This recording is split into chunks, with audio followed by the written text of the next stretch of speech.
Muy buenos días. El paro sube en 11.900 personas y el número de ocupados baja a 64.600 personas en el primer trimestre. Así que la cifra total de desempleados se sitúa en 4.791.400 parados, con una tasa que asciende al 21%, una décima más que en el trimestre anterior. En definitiva, ¿qué significa todo esto? Pues que el mercado laboral comienza el año con una leve desaceleración, pese a que los primeros trimestres del año no suelen ser positivos para el empleo en España. Vamos a ver cómo lo valoraba esta mañana la ministra de Empleo en funciones, Fátima Báñez.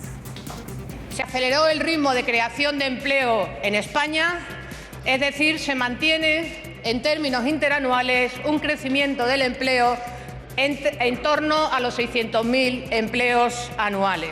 Estamos hablando de una tasa de creación de empleo del 3,29%, el mejor dato desde el año 2007. Es verdad, señorías, que gracias al esfuerzo de la sociedad española, el empleo a nuestro país ha llegado para quedarse. Es y sigue siendo la prioridad de España. Ojalá que el empleo en nuestro país haya llegado para quedarse y no el desempleo. Y el dato significativo es que en estos últimos 12 meses, el paro ha disminuido en 653.200 personas. Pero bueno, como estamos en campaña electoral, ya sabemos que va a haber valoraciones para todos los gustos. Habrá quienes vean el vaso medio lleno, quienes lo vean medio vacío o muy vacío. Pero hablando de campaña, atención, porque Pedro Sánchez ha dicho que tras las elecciones el Partido Socialista no pactará con el PP, con o sin Rajoy. Más allá de esos asuntos de Estado en los que hay un consenso, y desde luego nosotros lo queremos preservar, el Partido Socialista no va a pactar con el Partido Popular. El Partido Socialista tuvo durante estos 4 meses 2 opciones. Una, pactar con el Partido Popular, o 2, intentar una alianza de las fuerzas del cambio. Desgraciadamente no pudo ser lo segundo.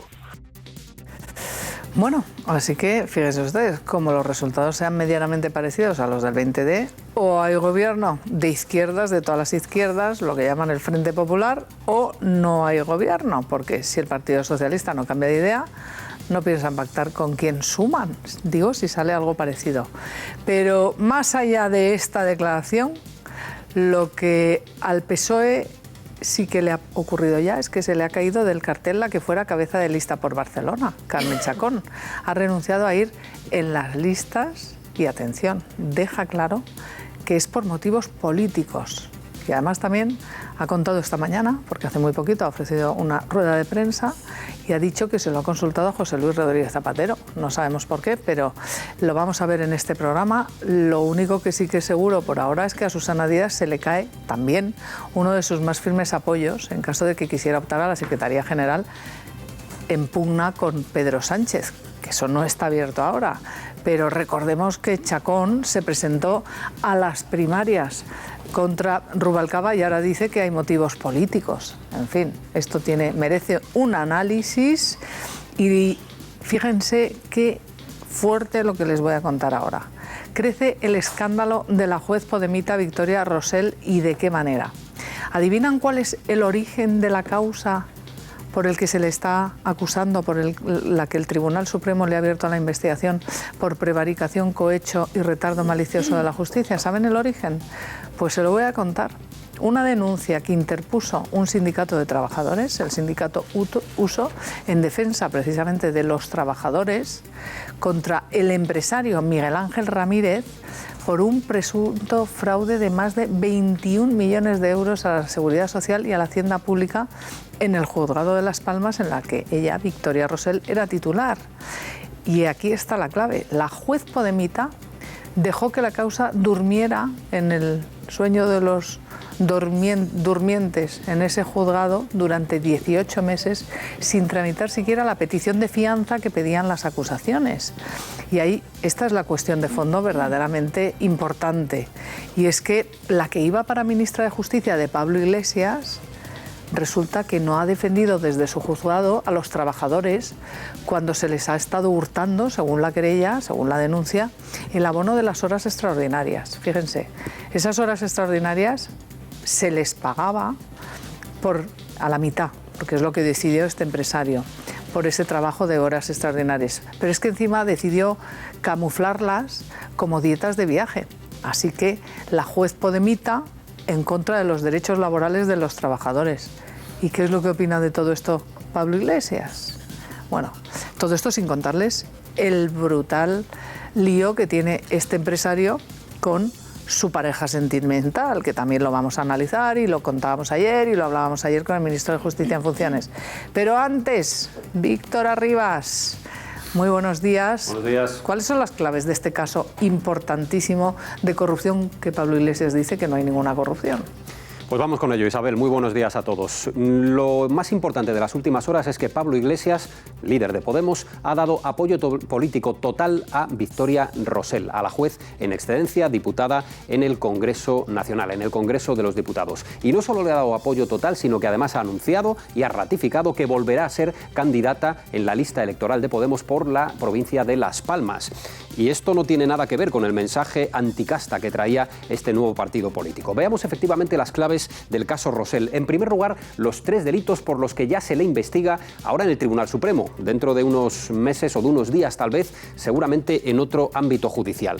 Prevaricación, ya saben lo que significa, haber dictado una resolución judicial injusta a sabiendas de que lo era. Cohecho y además retardo malicioso en la aplicación de la justicia. Ella era juez del juzgado número 8 de la ciudad de Las Palmas. Así que son 3 delitos por los que está siendo investigada en el Tribunal Supremo, porque el juez ha dado paso en este caso al Tribunal Supremo. Veamos ahora lo que dice el Código Ético de Podemos. Algo completamente distinto a lo que está defendiendo Pablo Iglesias, que ya decimos, ha anunciado que volverá a ser candidata. Esto es textual lo que dice el Código Ético de la formación política. Todos los cargos electos, cargos internos, tienen que aceptar la renuncia al cargo público, al cargo interno dentro del partido o a cualquier candidatura, como lo que se está planteando, en caso de ser imputado, procesado o condenado.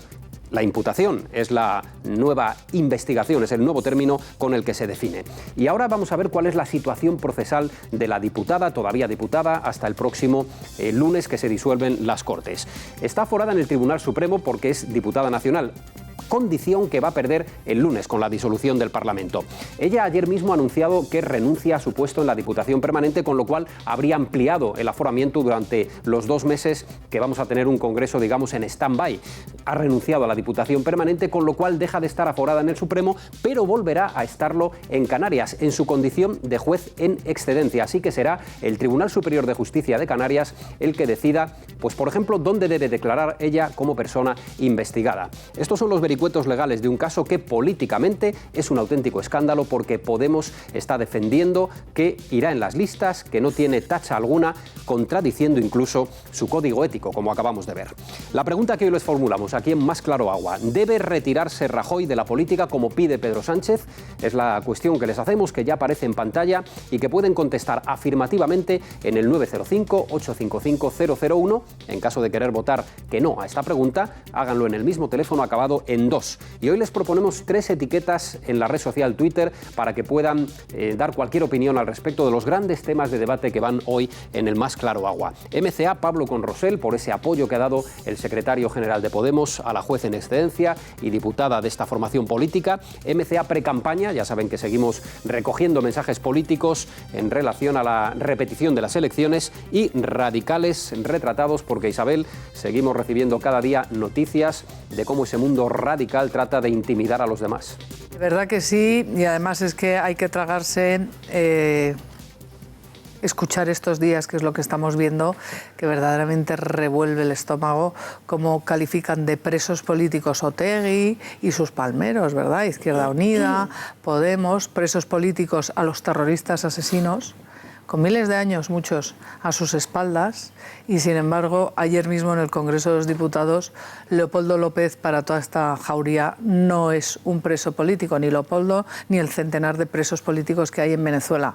Esto es así, lo vamos a tratar también, porque hoy estará con nosotros precisamente Leopoldo López padre, que es habitual de este programa, y trataremos este asunto que verdaderamente resulta escalofriante en términos democráticos. Pero antes voy a saludar ya a mis invitados. Borja Caravante, concejal del PP en el Ayuntamiento de Madrid y ya fajado en podemismo. Pues ahí sí, ahí estamos desde luego en la trinchera, nunca mejor dicho, con los podemitas.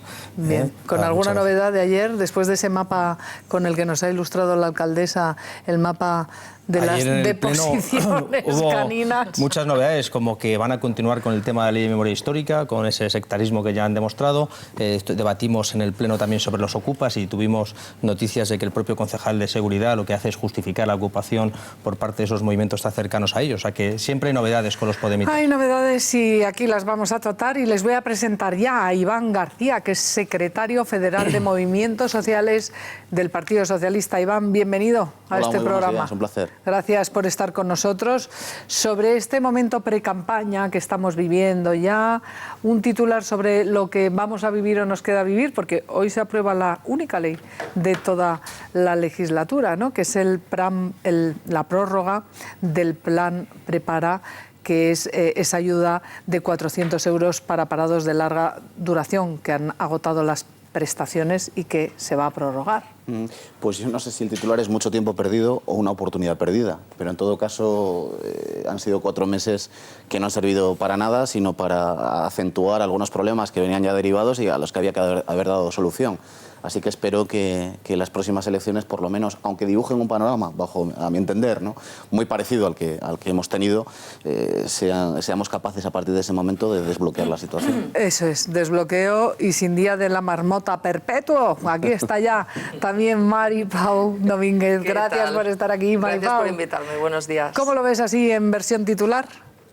Hombre, yo creo que Iván lo ha descrito muy bien y además es parte afectada, ¿no?, porque pertenece al Partido Socialista. Yo espero que el día de la marmota pase, está pasando, pero desde luego no confío mucho en el resultado de las nuevas elecciones, porque si es parecido ya me contarás qué hacemos. Oye, Carmelo Encinas. ¿Qué tal? ¿Qué Buenos opina? días. Buenos días, Carmelo. Bueno, yo creo que sí que va a cambiar el resultado.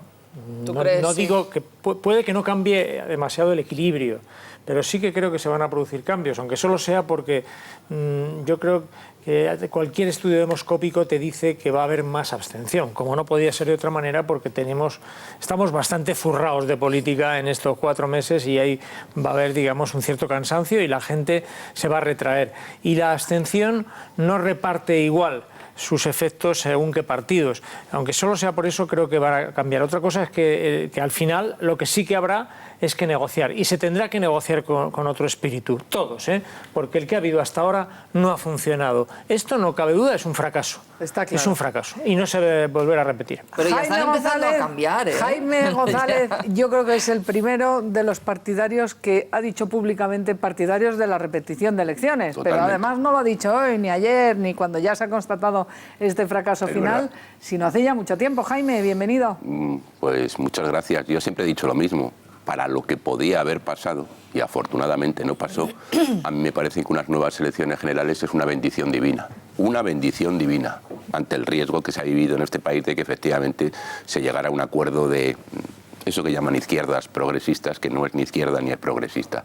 Así que yo estoy muy esperanzado, y lo que creo, y además quiero y deseo, es que los españoles hayan tomado buena cuenta de lo ocurrido en estos 4 meses, porque ha servido para que a casi todo el mundo se le haya tomado la matrícula. Oye, pues sí, porque desde luego ahora todos se han retratado.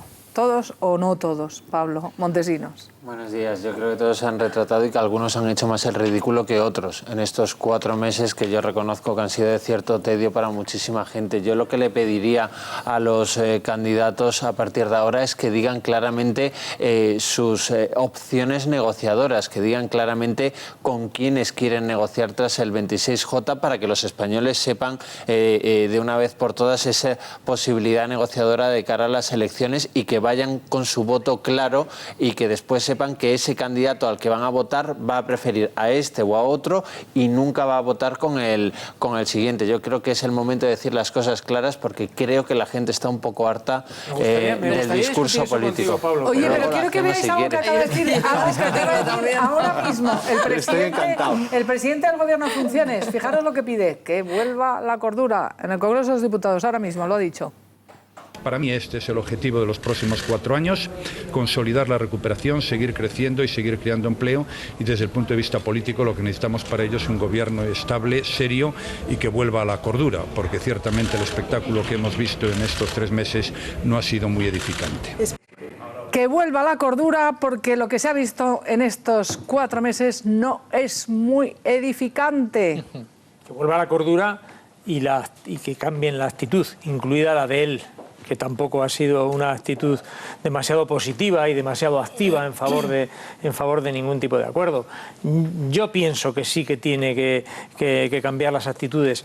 Y quería discutir con Pablo esto que decía, que es muy bien intencionado, que todos digan con quién están dispuestos a pactar. Perdóname, o que Carmelo, no. porque tenemos imagen. En este momento se está produciendo, los diputados están abandonando el último pleno de la 11ª legislatura, la legislatura más corta de la democracia. Ahí lo tienen 4 meses. El lunes, lo saben ustedes, el lunes por la noche quedará disueltas las Cortes, se publicará en el BOE el martes el decreto de disolución de las Cortes firmado por el Rey, unas Cortes que verdaderamente ha sido unas Cortes que no han servido para aprobar ni una sola ley. Se lo decía hace unos segundos, solamente la ley que les comentaba hace unos momentos para prorrogar el subsidio de 400 euros a los parados de larga duración. Bienvenido sea esa ley. Aquí estamos viendo en directo cómo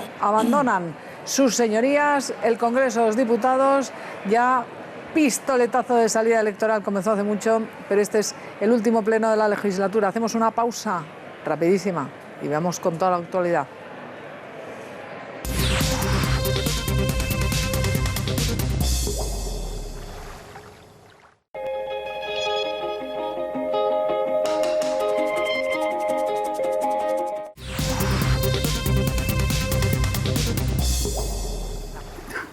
Bueno, vamos a analizar ahora toda la actualidad de la mañana, que es verdaderamente intensa. Han visto en directo esa despedida del último pleno de la legislatura, 4 meses de legislatura, ya estamos en campaña.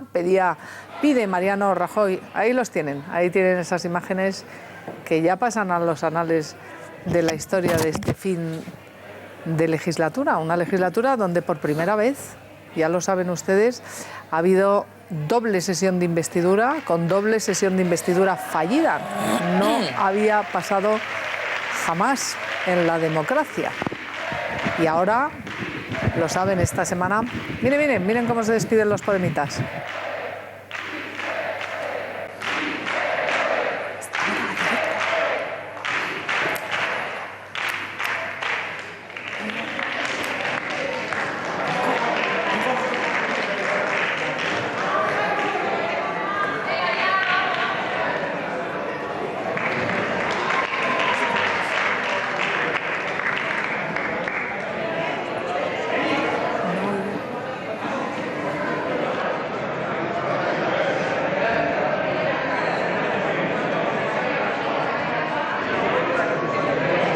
Descansa, no había pasado nunca, tampoco en una legislatura, en el Congreso de los Diputados, que ninguna diputada llevara a su bebé, ¿verdad? Porque decía que tenía que darle el pecho y luego tenía la niñera para irse a comer, que es lo que pasó y descubrimos después. Esta legislatura cargada de postureo, de cámaras, de ruedas de prensa de infarto del último minuto, a ver si van a pactar, si han hablado en secreto, si no han hablado, en fin.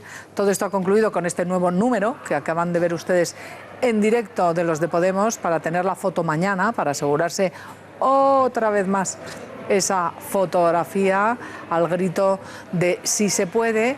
Y quiero una valoración sobre esto que estamos viviendo, porque no les echan, no salen del escaño ni... No quieren abandonar el escaño, se han pisado la moqueta y han dicho, yo no me voy de aquí. En todo caso, por volver a lo que decía Iván, es verdad que han pasado 4 meses de las elecciones y no se ha formado un gobierno. Yo, de todas maneras, casi prefiero un gobierno en funciones del Partido Popular que la alternativa que nos venía. Pero fíjate, en una cosa sí hemos ganado todos los españoles, yo creo que lo decía Pablo también, es que en este teatro que han montado, contradictoriamente, todo el mundo ha dejado de desempeñar su papel y lo que ha hecho es quitarse la careta. Y todo el mundo ha dicho con quién quiere pactar. Y aquí, a mi juicio, todos han mentido, menos el Partido Popular, que desde el día 21 de diciembre, después de las elecciones, dijo que proponía un pacto de gran coalición. Sin embargo, todos los demás mintieron. Rivera dijo que nunca participaría de un pacto de perdedores y estrechó la mano de Pedro Sánchez, que nunca iba a pactar. Perdonad que os interrumpa porque está Iglesias hablando a los periodistas, rueda de prensa. Vamos a ver qué tiene que decir. Nosotros, que no pidan dinero a los bancos, que tengan un presupuesto de campaña austero, porque se puede hacer campaña perfectamente bien. Señor Iglesias, ¿considerará las bases sobre esta coalición con Izquierda Unida y del mismo modo que Izquierda Unida lo ha hecho? En caso de que hubiera un acuerdo, por supuesto que sí. Cuando se cierre, en todo caso. Claro, efectivamente, si hay efectivamente un acuerdo, que como ustedes saben, yo deseo y estamos trabajando en esa dirección, por supuesto que tendrá que preguntarse a las bases. Y ayer usted dijo que Íñigo Errejón sería número 3 y que además será responsable de la campaña. Eso deja a Alberto Garzón por pronto, entiendo, si se respeta la cremallera, el puesto número 5 es factible. Las cuestiones de las listas se hablan en una mesa en la que están los secretarios de organización de ambas organizaciones. Todos los detalles se dirimirán ahí y en cuanto tengamos alguna información seréis los primeros en saberlo. La última, la línea roja sigue siendo que las siglas de Izquierda Unida no aparezcan en el nombre de esa coalición de partidos. Todos los detalles, incluidos esos, estarán en discusión en una mesa de diálogo y en cuanto haya cualquier avance seréis los primeros en saberlo. ¿Cuándo se va a abrir esa mesa? ¿La semana que viene? Ya se está conversando. Yo converso, digamos, casi todos los días con Alberto Garzón y Pablo Echenique conversa con el secretario de organización de Izquierda Unida. Gracias. Bueno, ahí estamos, es lo que acaba de decir Pablo Iglesias, todas las preguntas sobre Izquierda Unida. Me choca que no le hayan preguntado sobre el resto. El código ético que ha elaborado para que lo cumplan el resto de los políticos, no los de Podemos, porque lo incumplen sistemáticamente. Pero ahora lo vamos a hablar, si no os importa. Que ahora le preguntarán. Vamos, la pregunta del día, ¿no? Sí quisiera, a la luz, ¿no?, de lo que hemos visto y de la interpretación, ¿no?, que en eso sí Podemos ha sido coherente, porque empezó así y termina así. Yo sí le añadiría... El show este que han hecho ahora... Sí se puede, pero no quieren, que era lo que decían en el 15M, ¿no? Es decir, que al final ha habido posibilidades de tener un gobierno alternativo al Partido Popular, del PP de Rajoy, de la corrupción, de los recortes, y no han querido. Eso es la conclusión y ese es el resumen final de lo que ha hecho Podemos durante estos meses. Decía Mariano Rajoy, pedía cordura, pero antes repitió el mensaje que dijo precisamente tras la última ronda de consultas con el rey. Decía, les digo que es mejor la repetición de elecciones que cualquiera de los gobiernos que se estaban barajando. Vamos a verlo. Esto es bueno saberlo también de cara al futuro. Ciudadanos intentó hacer presidente del gobierno al secretario general del Partido Socialista asumiendo su programa electoral. Es una decisión muy respetable, pero es una decisión que se adoptó por quien tuvo el apoyo de una parte muy importante de los españoles. Que hemos hecho lo que debíamos haber hecho, sin alaracas, sin dar espectáculos, sin engañar a nadie, que eso es muy importante, sin ocurrencias y sin ansiedad. De la misma manera que digo que no era bueno la repetición de elecciones, tengo que decir que es mejor repetir elecciones que un gobierno a la valenciana como el que pretendían algunos en nuestro país. Bueno, pues ahora empieza el momento estopa para todos, ¿no? Porque aquí Mariano Rajoy repartiendo a Ciudadanos y dejando el mensaje que el Partido Popular considera que es mucho mejor que vayamos a las urnas que que hubieran llegado a un acuerdo a la valenciana o el gobierno socialista con independientes, que es la última propuesta con la que se descolgó Pedro Sánchez. ¿Estáis de acuerdo? A ver, es que el Partido Popular... que no hay propósito de enmienda. Es decir, parece que están con el mismo tono, ahora otra vez leña al mono. Acabamos de escuchar al concejal del Partido Popular del Ayuntamiento. Yo espero que la descripción de la situación política que acabas de hacer, en la cual solo el Partido Popular lo ha hecho bien, los demás han sido unos canallas. No todo hemos hecho bien, Carmelo, no todo lo hemos hecho bien. Los demás han sido unos canallas. Espero que eso no sea de verdad el espíritu general del Partido Popular. Yo creo que si algo tiene que cambiar, y digo todos, el Partido Popular, el Partido Socialista, los señores de la alegre muchachada de Podemos, que hoy se lo ha pasado fenomenal, y los señores, todos, si hay algo tiene que cambiar es que ha de ser otra actitud política, porque lo que nos importa es nuestro país. Pues lo que nos importa son los problemas que tenemos un montón. Claro que no hemos hecho nos todo importa bien. vuestro partido. Déjame que te lo diga. No nos importan claro vuestros partidos. Vuestros partidos tienen sentido si nos resuelven los problemas de los ciudadanos. Si no resuelven eso, ya puede parecerte Rajoy el rey del mambo, que si no tiene otra actitud, hay quien no acepta no que el funciona. Partido Y Popular, lo mismo con todo. Vamos a escuchar. Mira hacia atrás, tiene 7.400.000 españoles que le han votado. Seguimos igual.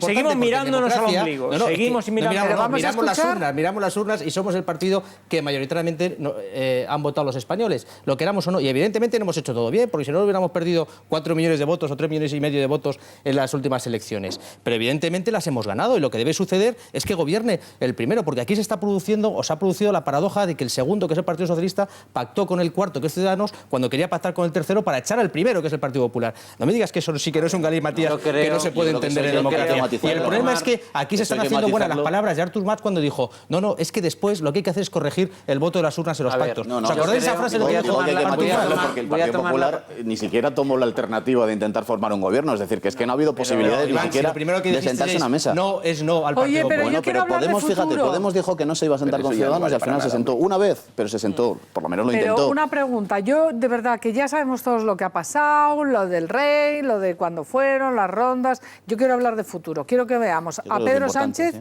que acaba de decir también en el Congreso, hemos visto a Mariano Rajoy, acaba de hacer una especie de balance de legislatura y atención, dice, tiende la mano a derecha y a izquierda. Eso dice Pedro Sánchez.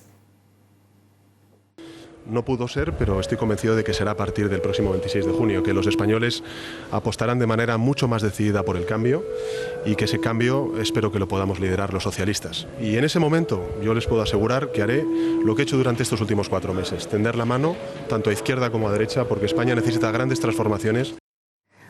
Bueno, pues eso ha dicho... No es verdad. ¿Por qué? Igual, cuando dice tendré la mano a la izquierda, eso es evidente que sabemos quién es la izquierda, es Podemos. Pero cuando dice tendré la mano a la derecha... ¿A qué llama derecha? ¿Ciudadanos? Será Ciudadanos. Porque mira lo que ha dicho también esta mañana. Claro, es... ¿Usted mantiene su negativa a pactar con el Partido Popular con o sin Rajoy? Mire, yo tengo mucho respeto a los votantes del Partido Popular. Creo que hay muchos votantes del Partido Popular que quieren cambiar las cosas en nuestro país. Pero el Partido Popular y el Partido Socialista discrepan y se sienten muy lejanos en muchas cosas. ¿Eso sí o no? Siempre... ¿Eso sí o no? Perdón, ¿es sí o no a pactar con el PP? Más allá de esos asuntos de Estado en los que hay un consenso, y desde luego nosotros lo queremos preservar, el Partido Socialista no va a pactar con el Partido Popular. Ya sabemos exactamente qué es lo que pretende Pedro Sánchez. O sea, no tiene la mano derecha. Es que acaba de decir después en el Congreso a izquierda... Hacia un lado la hace así. Los Ciudadanos... Solo hasta Ciudadanos. Separan Ciudadanos 7.400.000 votos. Le parecen que hay que sacarlos extramuros del sistema. Ahora bien, aquí hay una cuestión de fondo que a mí me parece fundamental. Habla él como si después de las elecciones generales fuera a pilotar los pactos. Y dependerá mucho también de cuál sea el resultado del Partido Socialista, porque a lo mejor el señor Pedro Sánchez no está en condiciones de pilotar ese proceso de pactos. Yo creo que he sido suficientemente explícito. Puede ser que a lo mejor otra persona dentro del Partido Socialista, en virtud de los resultados del PSOE, sea el que tenga que alcanzar esos acuerdos. Y por eso yo decía, Jaime, que es muy importante que los españoles vayan a las urnas con la certeza de saber cuál va a ser la política de pactos. Y ahora, por ejemplo, pero os pregunto por lo que acaba de decir Pedro Sánchez. Ha dicho que tiende la mano a izquierda a derecha y una hora antes, en una entrevista radiofónica, dice que no pactará con el PP de ninguna de las maneras. Yo os pido que nos ciñamos a no volver a las generales formales pues de la ley, entonces, sino lo que va pasando. Bueno, pues entonces, cada a la minuto. pregunta concreta, yo lo que le pediría al señor Pedro Sánchez es que fuera claro si va a corregir su postura con respecto a las pasadas elecciones pero si o lo no va a acaba de corregir decir en la las SER, claro, que lo ya, acaba de No ha decir sido en la nada claro, SER. porque yo creo que no se refería al Partido Popular, sino que lo ha dicho Jaime se refería a Ciudadanos, lo de tener la mano, con total seguridad. Es que a mí lo que a mi juicio se desprende de lo que ha dicho el señor Pedro Sánchez es que está a favor de mantener la mano tendida a Ciudadanos, pero en ningún caso al Partido Popular. Esto es, mantiene el veto no solo a Mariano Rajoy, sino al Partido Popular. No corrige ninguna postura y por eso yo lo que quería decir también es que pongo la pelota en el tejado de Ciudadanos, porque Ciudadanos lo que tiene que decir claramente es si va a vetar a Mariano Rajoy después de las elecciones o no lo va a vetar, porque si veta Ciudadanos a Mariano Rajoy, entonces habrá un votante de centro-derecha que tendrá claro que si vota a Ciudadanos solo va a votar a una posible coalición con el Partido Socialista. Iván, sobre el Partido Socialista, sobre las palabras de Sánchez, que yo creo que han sido bastante claras, vamos, Sí, o sea, yo no votaremos, no pactaremos Para no con ser el Partido claros, ¿verdad? Popular. Creo que ha quedado bastante de manifiesto que no hay posibilidades de pacto con el Partido Popular, y yo quiero matizar con este Partido Popular, porque yo creo que lo que no acaba de entender el Partido Popular es que es verdad que hay 7 millones de votos detrás, pero es verdad que el resto del arco parlamentario, al que representa muchísimos más millones de votos, desde el principio planteó que con este Partido Popular, con Mariano Rajoy, con esta dirección que ha estado de alguna manera mandando un partido en donde la corrupción ha sido sistémica, donde no se ha producido diálogo con el resto de los partidos políticos, no se puede llegar a ningún acuerdo. Por lo tanto, el Partido Socialista lo que va a hacer para las próximas elecciones es replantear que quiere liderar una alternativa. Y para eso volveremos a ampliar, lo estamos diciendo, volveremos a ampliar el marco de negociación a izquierda y a derecha. Y digo más, antes comenzamos diciendo cuál iba a ser el nuevo horizonte. El nuevo horizonte va a ser, como bien decían aquí, similar, arriba o abajo, pero similar al que tenemos. Y hay quien... al Partido Popular hay quien ha siempre, dicho no es no a todos los demás y va a tener que decir sí es sí, porque si no, no se va a desbloquear que la vais a situación. aplicar, y Ciudadanos va a ser cómplice, y sigo con lo decía Pablo, Ciudadanos era cómplice de ese cordón sanitario que queréis aplicar. Yo creo que deberíais miraros más hacia adentro. Pero vamos a hablar de la corrupción del Partido Popular, llegar a la que estáis a punto pero vamos a escucharnos, que en fin, que la Junta de Andalucía es la clara imagen de la corrupción y está a punto de cruzar Peñaperros y venir a Madrid, porque a mi juicio Pedro Sánchez es un moribundo político, pero fíjate, ¿sabes lo que le puede pasar a Pedro Sánchez? Largo nos lo fiáis, después de las elecciones, y hablando de futuro, que sea insignificante en los acuerdos, porque a mi juicio va a ser la tercera o cuarta fuerza política, os lo digo en serio. O sea, os van a comer la tostada. Si es que el pacto con Izquierda Unida son 1 millón de votantes de Izquierda Unida, más los 5 millones que ha tenido Podemos, os adelantan y será segunda. Y vosotros vais a pasar la historia, y Pedro Sánchez, sobre todo, por permitir que esta izquierda, que desde luego no es moderada, sea la segunda fuerza política en España. Es que eso es una responsabilidad que tenéis que explicar, de verdad. Bueno, y sobre esta cuestión, antes de pasar a también esta otra cuestión de fondo, ayer recogíamos aquí esa entrevista de Herrera en COPE precisamente a Pedro Sánchez, y decía, bueno, pues que se había equivocado a la hora de llamar indecente a Rajoy, pero lo que no sabíamos es que después iba a matizarlo. Quiero que veamos cómo lo dijo y después cómo lo matizó, para valorar a ver si veis vosotros algún tipo de gris, claro, oscuro, si hay matiz o no hay matiz en las afirmaciones de Sánchez. Y desde luego admitiendo todas las discrepancias ideológicas, todas las diferencias políticas que yo pueda tener con el señor Rajoy, yo creo que ese día me equivoqué. Me equivoqué en la forma, pero no me equivoqué en el fondo. Y creo que en las próximas elecciones del 26 de junio también los españoles estamos llamados y convocados a que el Partido Popular y Mariano Rajoy asuman sus responsabilidades políticas y se regenere la democracia mandando al Partido Popular a la oposición. Bueno, se equivocó llamándole indecente en la forma, pero no en el fondo. ¿Veis algún tipo de matiz? Eso es lo que ha pasado, vamos. Es decir, va por la mañana a primera hora, está la COPE, también el medio condiciona un poquito, hace un esfuerzo y dice me equivoqué. Y cuando sale de la entrevista le dicen sus asesores, joder, Pedro, la hemos fastidiado, tienes que cambiar el sentido. Y entonces se inventa luego lo de la forma y el fondo y hace ese último discurso en el que dice que en la esencia mantiene lo que dijo, que el Partido Popular está sustentado sobre una indignidad, la indignidad de la corrupción. Es decir, a mí me parece que no ha rectificado. Es decir, le doy más valor a lo que dijo luego que lo que dijo al principio. ¿Sabes qué pasa, Jaime? Yo creo que eso estaba inventado de antemano. Cuando ocurrió eso, sí se le afeó internamente el que lo hubiera dicho así. El que lo hubiera dicho así. O sea, que pudiera haber expresado lo mismo, pero sin utilizar un término tan agresivo, por decirlo de alguna manera. Y se valoró, bueno, hubo ahí diferencias de opiniones, se valoró como algunos valoraron como negativo el que hubiera utilizado un término tan duro.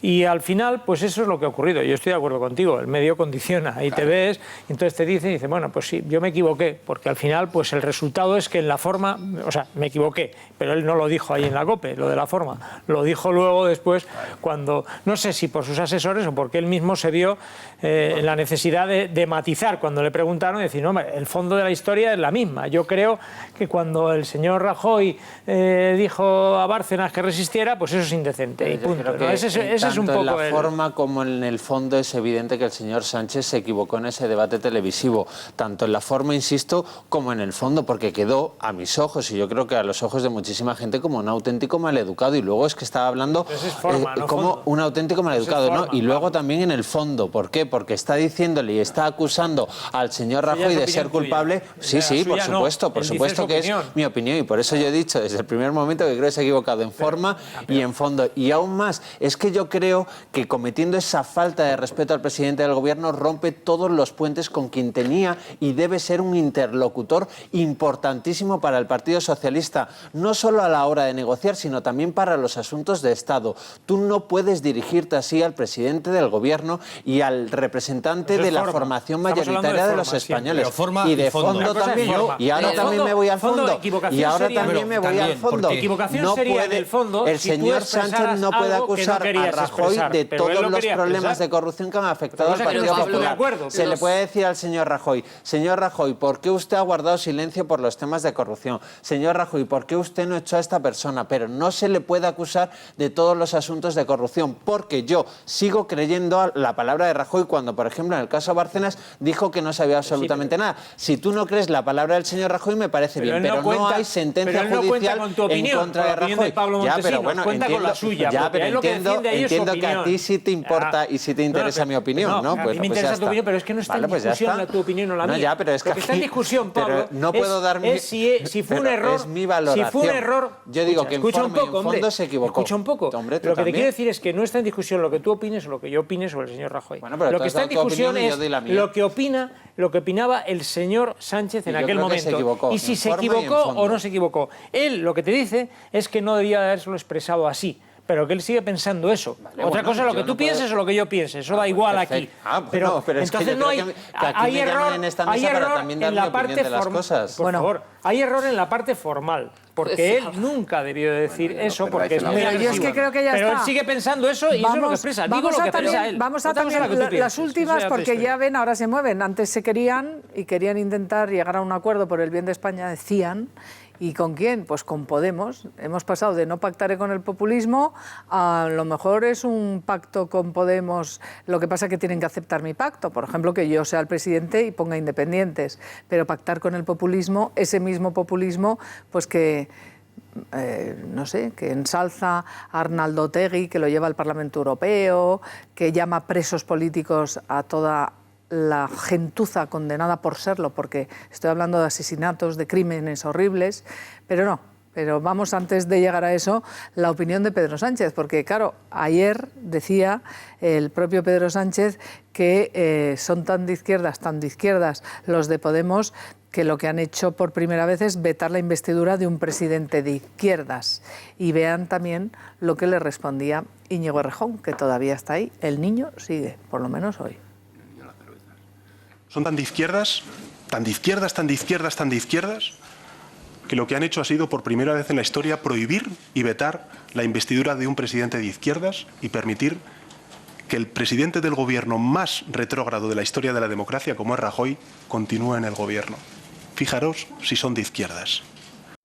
Pero el señor Sánchez o no ha querido o no le han dejado. Y si no le han dejado tiene que ver con sus acuerdos y con su situación interna en su partido. Y por tanto no debería buscar en casa ajena la explicación a que no le hayan dejado formar un gobierno de coalición con nosotros. Volvemos al reparto de culpas, etcétera, etcétera, pero ¿en qué están los de Podemos? En dar el sorpaso al Partido Socialista. Lo dice el propio Pablo Iglesias. Estos echan cuentas, como decía Caravante antes, y dice, bueno, 5.300.000 votos nuestros, 1 millón casi de Izquierda Unida, son 900 y pico mil, pues nos mesamos los bigotes, véanlo. Ahora parece que hay segunda vuelta y lo asumimos y salimos a ganar. Algunos hablan de sorpaso. Sorpaso, claro que sí, al PP. Al PP es al que tenemos que darle sorpaso y ganar las próximas elecciones. Con todos vosotros y vosotras. Hasta pronto, mucha fuerza, compañeros.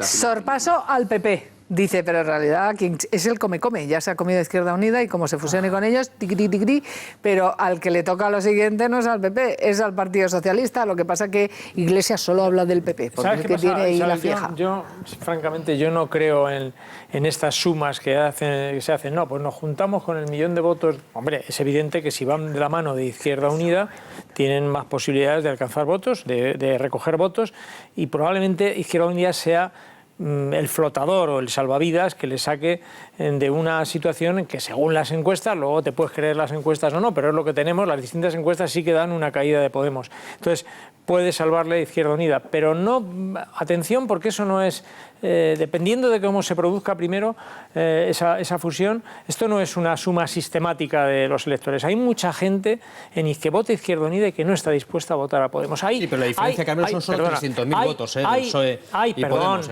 Hay encuestas que preguntan, una de Metroscopia bien reciente, que preguntan a los electores de Podemos si fueran, a los de Izquierda Unida, si fueran con Podemos usted votaría a Izquierda Unida, y el 50% de los encuestados no tiene claro que lo haría, es decir, que se lo podría pensar. Eso sumado a que el electorado de Podemos, como también el de Ciudadanos, los emergentes siempre tienen, digamos, una mayor inestabilidad, un menor suelo fijo de electores. Esto es así, pueden subir mucho o bajar mucho. Entonces, eso unido a ese fenómeno, atención, porque eso está por ver. Está por ver. Y además, y ya termino, Pablo, además hay mucha contestación interna en Izquierda Unida. Sí, porque realmente Izquierda Unida, los electores de Izquierda Unida se sienten también un poco agredidos por Podemos. Bueno, y en este escenario, ¿cómo interpretáis vosotros la renuncia de Carmen Chacón? Que también es otro de los temas del día, porque quiero que vean cómo decía ese adiós a los medios de comunicación hace un ratito en el Congreso de los Diputados, y además achacaba su adiós a cuestiones políticas. Lo ha dicho Chacón, a ver qué significa esto. He tomado la decisión de no concurrir a la repetición de estas elecciones. Es una decisión que tomé hace algún tiempo, la conocía mi entorno personal y una persona a la que me siento políticamente muy vinculada, que es José Luis Rodríguez Zapatero, pero ayer también se la trasladé, por supuesto, al primer secretario del PSC y al secretario general del PSOE. Los motivos, entenderán que detrás de una decisión como esta son muchos, son motivos políticos, pero no son relevantes. Lo relevante es que mi compromiso político sigue intacto.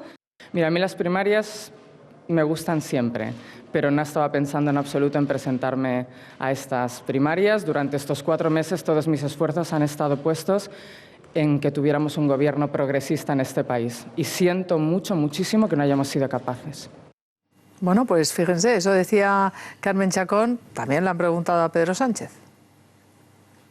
Y le dije que tiene todo mi apoyo, que respeto lógicamente las decisiones personales que toma y que seguirá contando con mi apoyo y yo también con su colaboración y el trabajo.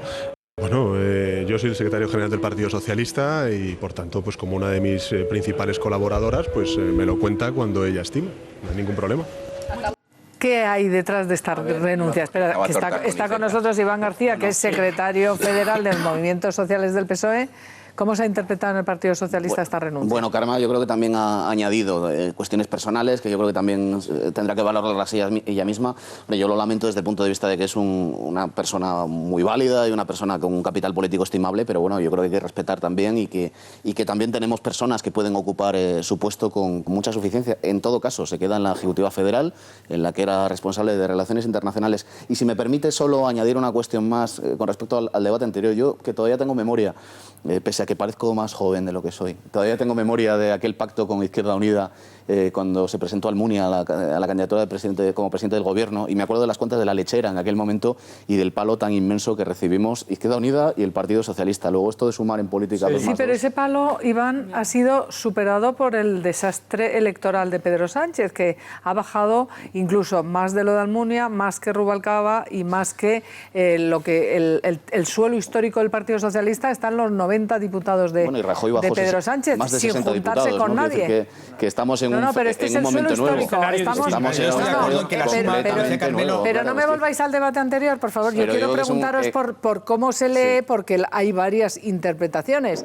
Entre ellas, la lectura de que Carmen Chacón precisamente era el principal puntal de Susana Díaz, o uno de ellos, precisamente su principal valedora dentro de plantar batalla en un futuro, si hubiera esa posibilidad, a Pedro Sánchez al frente de la Secretaría General. Con esto se le va un peón muy importante a Pedro Sánchez. Y esto de aducir motivos políticos, Carmen Chacón no da puntadas sin hilo.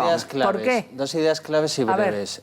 Primero, a mí me ha parecido muy llamativo lo que ha hecho Miquel Iceta esta misma mañana, en la que ha hablado de motivos de salud, lo cual la ha tenido que rectificar la propia Carmen Chacón. Esto por poner encima de la mesa, que no parece que tenga mucha interlocución, aunque ellos hayan dicho que sí, o no entiendo las razones por qué Miquel Iceta ha venido a sugerir motivos de salud cuando en realidad son motivos Chacón políticos. Y Iceta son un poco son el agua y el aceite. Y quiero preguntaros que tiene que ver también el exsenador Carles Martí, que anunció que se presenta a las primarias, y es en el momento en el que Chacón ha dicho que no. ¿Qué hay ahí? A ver, yo sigo tirando.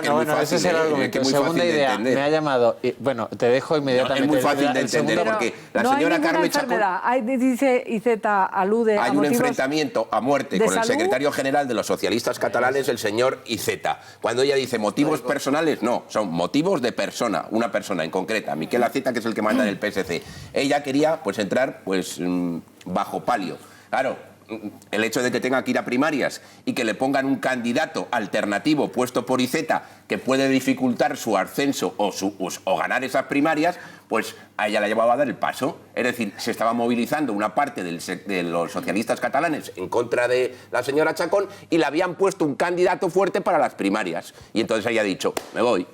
Maripau. Sí, yo me inclino también por esa versión, porque...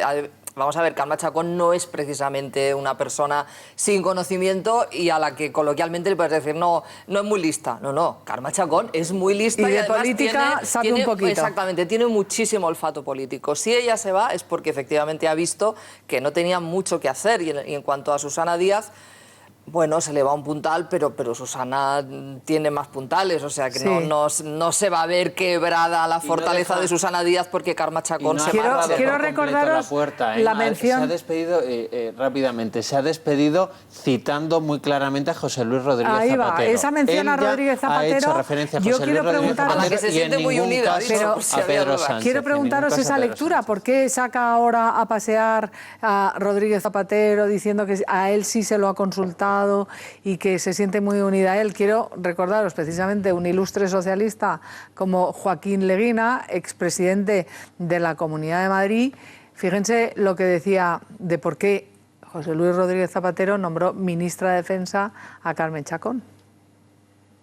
Hay una comida donde están Miguel Barroso, José Blanco y Javier de Paz, que son del círculo más íntimo de Zapatero. Y suena el móvil de José Blanco, sale, coge, oye y vuelve y dice, era Zapatero que me dice, era presidente, que me dice que va a cambiar el gobierno y quiere poner de ministra de Defensa, porque se iba José Antonio Alonso, que fue un buen ministro, de modo de ver, que quiere poner una mujer. Y porque eso es un pelotazo mediático, es la primera mujer que llega al Ministerio de Defensa, que claro, ahora hay militares mujeres también, pero la idea de la baronía con V es el Ministerio de Defensa. Yo lo entiendo. Y dice, va a ser un pelotazo mediático. Entonces Miguel Barroso, que es muy hábil y muy listo, dice, pero si quiere un verdadero pelotazo mediático, que ponga a mi mujer, que es mujer, es catalana y está embarazada. Estos son argumentos de peso, Son los para un argumentos ministro de definitivos Defensa. que no y la nombró ministra de Defensa. Y se quedó encantado. Pero yo... Bueno, pues esto lo contaba aquí Leguina. ¿Por qué citaba a Zapatero? Bueno, yo creo que citaba a Zapatero, y si no me corregís, porque en esta contienda que ha habido en el Partido Socialista larvada, ella se ha ido y no ha cerrado la puerta por completo, sino que se va momentáneamente, yo creo, a la espera de lo que pueda ocurrir. Se ha ido dejando claro que ella es de José Luis Rodríguez Zapatero, que ella es, por lo cual, de manera continua, de Susana Díaz, y que con Pedro Sánchez no quiere absolutamente nada. Y en su despedida política, a pocos metros, el señor Sánchez no se ha hecho la foto. Se podría haber hecho la foto. Estaban en el hemiciclo los dos, ¿eh? Y ella ha decidido ir sola ante los medios de comunicación y decir que ella es de Zapatero cuando el señor Sánchez de abrazo, estaba... de despedida? No la he visto de momento. Desde luego hemos visto dos declaraciones. La del señor Sánchez en los pasillos hablando por un lado y la de la señora Carme Chacón en el escritorio del Congreso de los Diputados por otro. Yo creo que es cuanto menos significativo. Esto es como, esto a mí me produce una ternura infinita. Esto es como, dime niño de quién eres todo vestido de blanco, soy de la Virgen María y del Espíritu Santo. Vamos a ver, yo creo que efectivamente ella es de Zapatero. Por cierto, las discrepancias, la brecha abierta entre Zapatero y el señor Sánchez es algo que está ahí y que ha ido creciendo en los últimos meses. Eso es casi una obviedad. Ahora, yo creo que la gran valedora de la señora Chacón, y por eso Chacón a lo mejor está esperando el momento, el clarito, el momento en el que llegue su tiempo, es la señora Susana Díez. Es decir, el hecho de que no se presente a las primarias en Cataluña no significa que no esté ahí apostada detrás de una esquina por si llegado el momento que tiene que dar el paso y disputarle la Oye, a lo mejor tiene algo que ver con lo que está diciendo. Un segundo, Iván, porque quiero, mira, al hilo de lo que dice Jaime, fijaros cuando le han preguntado por el fin de la legislatura y la convocatoria de elecciones a Susana Díaz, que es la presidenta de la Junta de Andalucía, como todo el mundo sabe. Vean lo que ha dicho, a ver si tampoco da puntadas sin hilo. Está esperando el momento. Tanto como decirle a la gente, oiga, usted ha votado, pero lo que ha votado no sirve y tiene que volver a votar porque no soy capaz de darle a España un gobierno, ¿no? Y yo creo que todos nos lo tenemos que hacer mirar porque es un fracaso colectivo y lo que decía, los ciudadanos de este país no se lo merecen ni este país tampoco. Todos nos lo tenemos que hacer mirar. Claro. Sí, sobre todo el que lo ha intentado y ha fracasado de manera más estrepitosa. Que no lo menciona, ni lo dice especialmente, pero el único que lo ha intentado es de su partido, es su secretario general y ha fracasado por 2 veces. Todos nos lo tenemos que hacer mirar. Pero esto lo ha dicho Pedro Sánchez también, es decir, que lo ha asumido como un fracaso, es un fracaso colectivo y que luego la culpa la valorarán los ciudadanos en su porcentaje adecuado. Pero a mí me llama la atención porque todas las interpretaciones siempre van en el mismo sentido, lo poco que nos gusta Pedro Sánchez a los socialistas. Y pensaba también, ¿no? Digo, lo poco que nos gusta y lo mucho que le votamos cada vez que tenemos ocasión, porque cada vez que los militantes votan, los apoyos son masivos. Como su secretario general era bien distinto como cuando hablaba de él como otros secretarios generales. Quiero decir que no es que los periodistas nos inventemos nada, ni que queramos sacar puntada o sacar punta al donde no la hay. Es que realmente todos los periodistas sabemos lo que piensa Susana Díaz o lo que ha pensado en muchas ocasiones sobre Pedro Sánchez, su liderazgo. Por ejemplo, podríamos recuperar aquí al Hemos Hecho Historia y la intervención de Susana Díaz en el Comité Federal de Hemos hecho historia, pero para mal. Quiero decir, es que esto no lo decimos los periodistas, es que lo dice Susana Díaz, que una también... interpretación sobre algún hecho, pero cada vez que guiña un ojo Susana Díaz no hay que interpretarlo en el sentido de que no le gusta a Pedro Sánchez. Hay que llamar a los dirigentes del Partido Socialista Andaluz o hay que llamar al equipo más próximo de la presidenta andaluza para saber qué es lo que piensa la presidenta de la Junta de Andalucía. Y a la presidenta de la Junta de Andalucía no le gusta Pedro Sánchez. Rápido que tenemos que hacer una pausa. Carmelo, descubrir ahora que hay diferencias y corrientes internas en el Partido Socialista es ridículo. Sí, claro. Sí, y afloran, afortunadamente. A mí me parece higiénico que las diferencias internas en un partido afloren. Claro que hay diferencias entre la señora Susana Díaz y el señor Sánchez. Claro que es distinta la forma que tiene de opinar y de entender la política el señor Iceta y la señora Chacón, pero están en el mismo partido y afloran esas diferencias y las vemos y las contamos. Y eso me parece higiénico. Ya me gustaría que ocurriera en otras formaciones. ya me gustaría que ocurrieran con más claridad. ¿A quién te refieres? ¿A Esperanza Aguirre? Porque anda más claro, no puede ser, vamos, escribe hasta libros. No saltes todavía, Borja, todavía no saltes. Estoy aquí prudentemente. Lo de tu partido, esa cobardía que existe, esa cobardía que hay. Efectivamente, Esperanza Aguirre es la única que dice algo. Es por eso pues, está todo el día en los medios, porque es la única que expresa alguna discrepancia. Los demás solo las expresan Sotoboschi. ¿Y cuántos hay en el Partido Socialista? Dime lo que ha dicho Chacón. Muchos manifestáis más un deseo que una realidad interna del Partido Popular. Esta oposición, Carmelo, no es oposición. El discurso y luego ya os echáis encima. Pero tu discurso lo dices de verdad, o sea, yo lo digo de verdad ¿cuál es la valentía de Chacón? ¿Qué ha dicho Chacón? Si lo hemos contado todo, porque no ha dicho nada. ¿Cuál es su valentía? ¿Y la de Susana Díaz? ¿Cuál es? Pues hombre, la valentía de haber expresado las diferencias. ¿Públicamente? De decir medias verdades. Públicamente. Oye, por favor, ¿me habláis los dos a la vez, de verdad? No, pero públicamente las han expresado. Dejadme usar Antes hicisteis una mención muy concreta, Dejadme usar la palabra, si ya sé que... Pero si estaré enormemente equivocado. Es que me refiero a lo que dice Carmelo. Dice que es la valentía de decirlo públicamente. No conozco a un solo político del Partido Socialista que diga la mitad de lo que dice Esperanza Aguirre del PP. Es que ¿alguno más, aparte de Esperanza Aguirre? ¿Alguno más? Pero es que estás hablando de valentía. ¿Cuál es la valentía de Chacón y la de Susana Díaz? Que enredan por detrás. Esa es la valentía. Tiene razones políticas, lo dice, y no tiene por qué ahondar más en la vida. Eso es muy valiente. Vale. Hacemos una pausa y volvemos. Tenemos que hacer una pausa, Carmelo. A la vuelta de publicidad.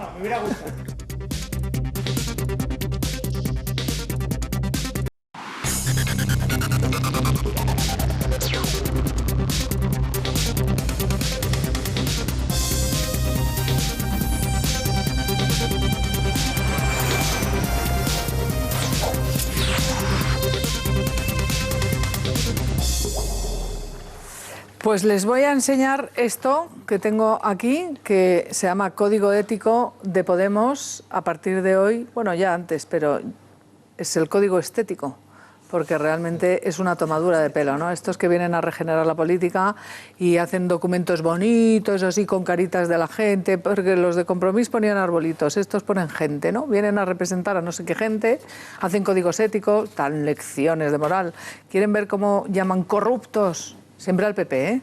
Lo de los ERE y eso les pilla un poco más lejos, pero los del PP son unos chorizos corruptos, impresentables, gángsters, de todo. Vamos a ver a Pablo Iglesias y ahora les cuento su código estético de qué va. A decirles lo que son: ladrones, corruptos, gentuza, mediocres, gentuza. A los ladrones les vamos a decir ladrones, a los corruptos les vamos a decir corruptos. Criminales, a los representantes de las entidades financieras, a las cosas por su nombre.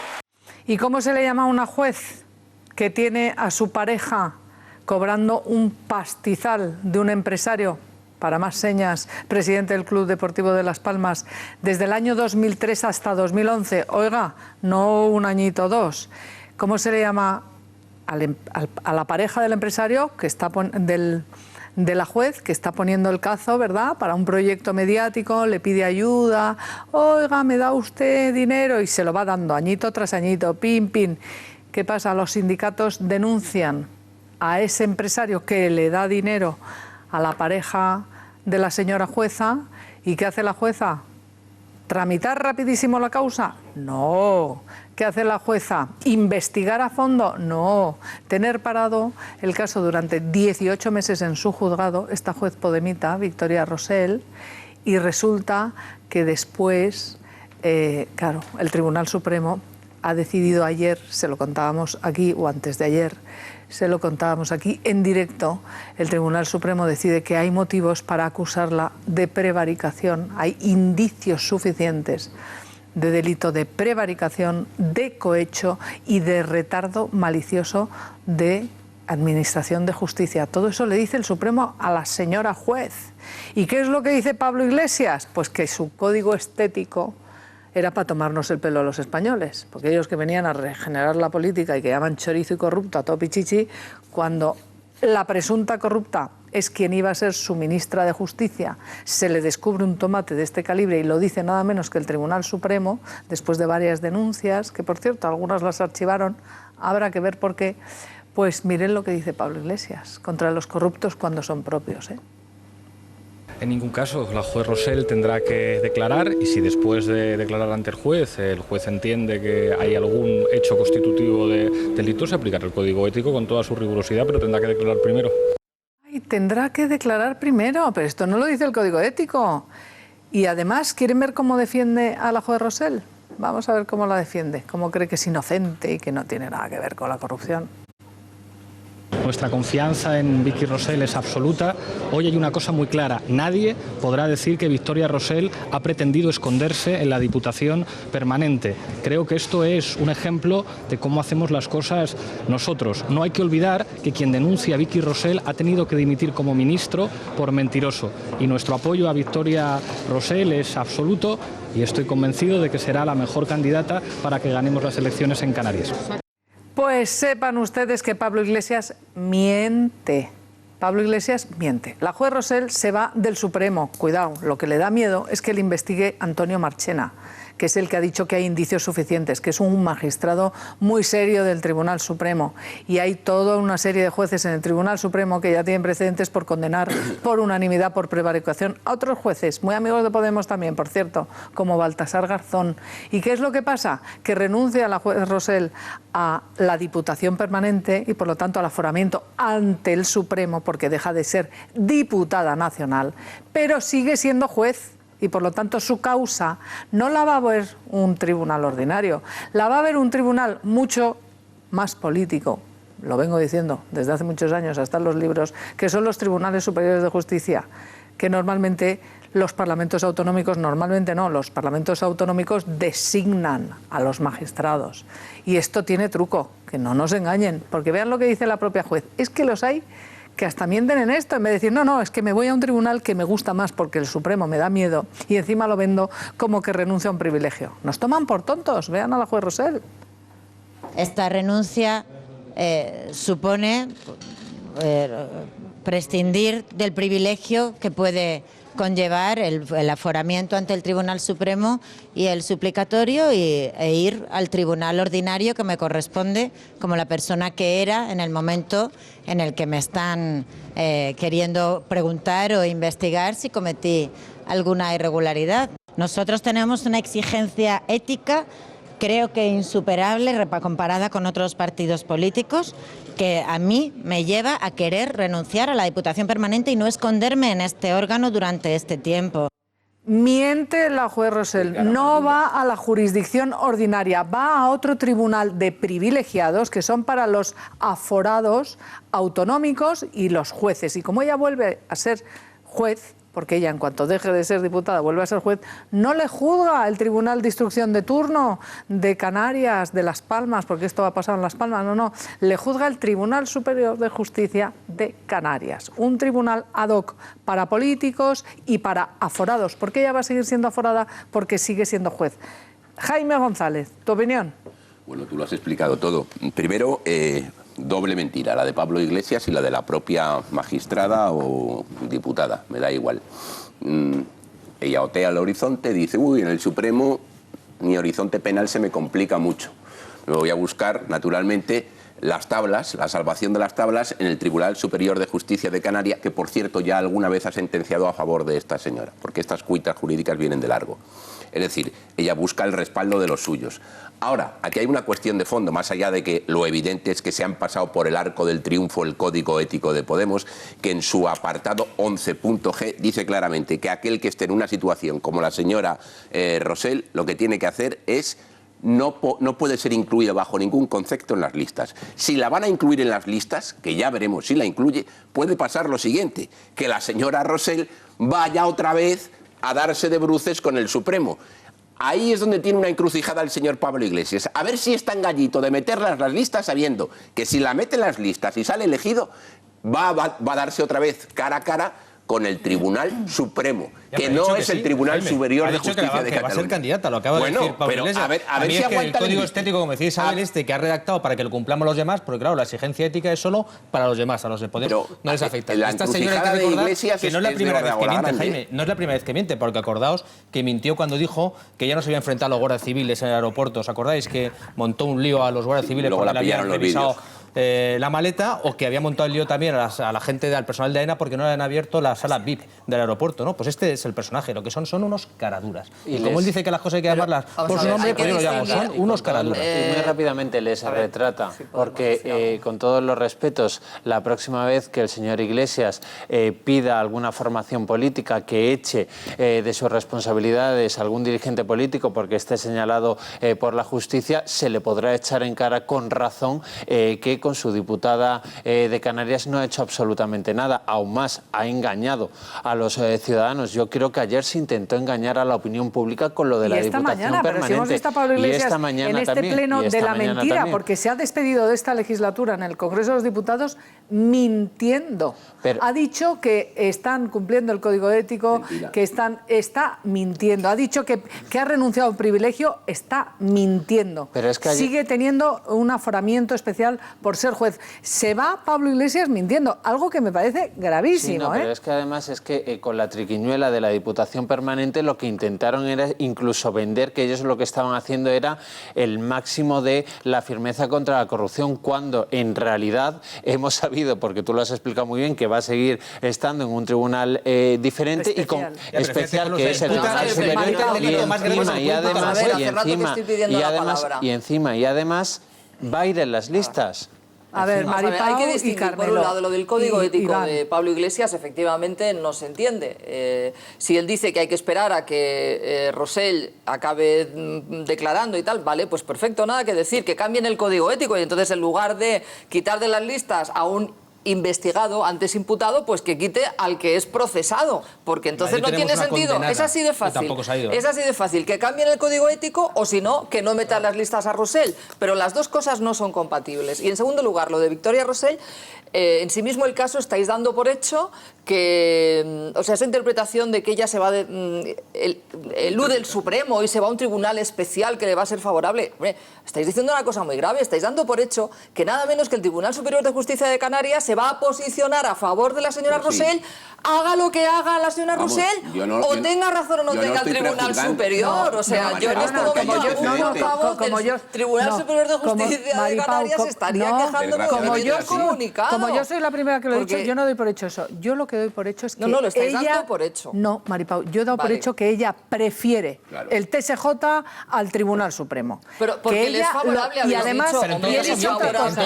Y he dicho otra cosa.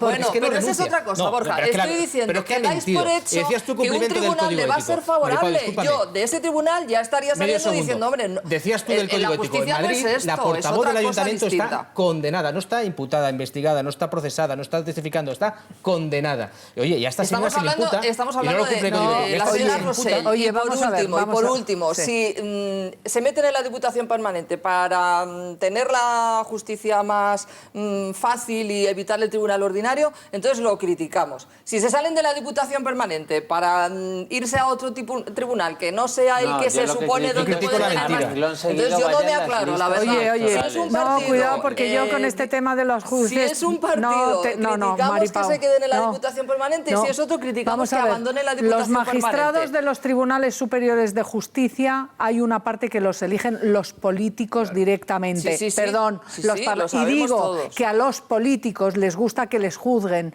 los tribunales superiores de justicia porque, por ejemplo, en Cataluña tienen más afinidad porque lleva no sé cuántos años gobernando Convergencia y ha nombrado jueces, ha tenido la oportunidad por sus mayorías parlamentarias de elegir los jueces que más le gustan. Por eso digo que a los políticos... Habéis dicho que les más favorable. No generalices, porque yo he escrito un libro de jueces así de grande y yo me estoy refiriendo a la preferencia de la señora Rosell de ir a... Es que me parece que con esto no se puede hacer brocha gorda. A ir a un tribunal donde hay una elección política más directa, porque las condiciones para ser juez del Supremo son mucho más serias, mucho más rígidas, mucho más estrictas, y un magistrado del Supremo es algo muy serio, cosa que no siempre ocurre con los del Tribunal Superior de Justicia de las autonomías. Por eso he hecho yo el matiz, no generalices, porque a mí me parece gravísimo. Entonces, a mí me parece grave que se diga que el Tribunal Superior va a ser más favorable a quien sea. No, ella lo puede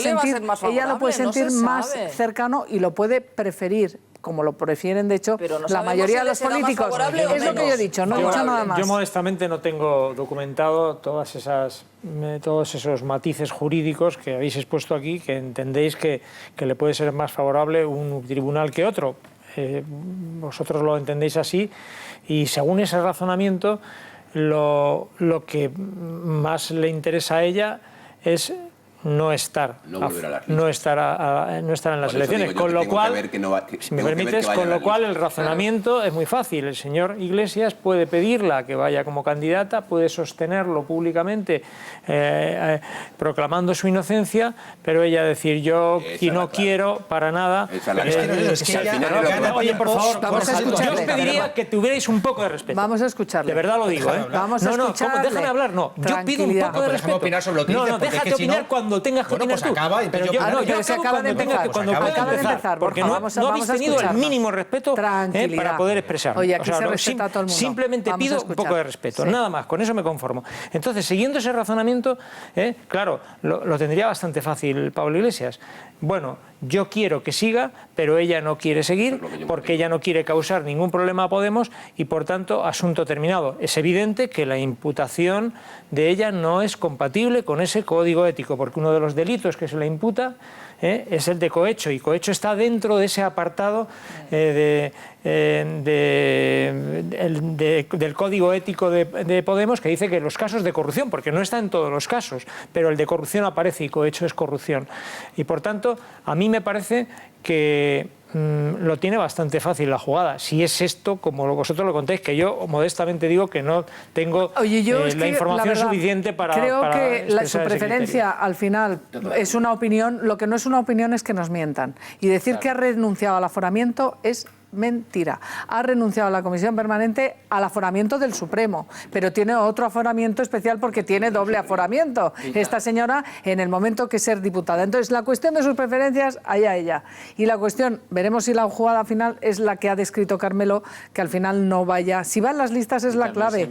Pero quiero preguntarle su opinión también a Iván García, que es secretario federal de Movimientos Sociales del Partido Socialista, sobre esta cuestión que me parece que no es menor, sobre todo para un partido que dice que viene con la nueva política, con un código ético que es papel mojado por lo que vemos. ¿Qué opina el Partido Socialista o Iván García sobre esta cuestión? Bueno, yo quiero recordar en primer lugar que el PP en esta misma legislatura tan corta votó en contra de eliminar los aforamientos para diputados y senadores en el Senado. Quiero decir que partimos de esa premisa en lo que respecta al Partido Popular. Y en esta segunda vertiente, ¿no?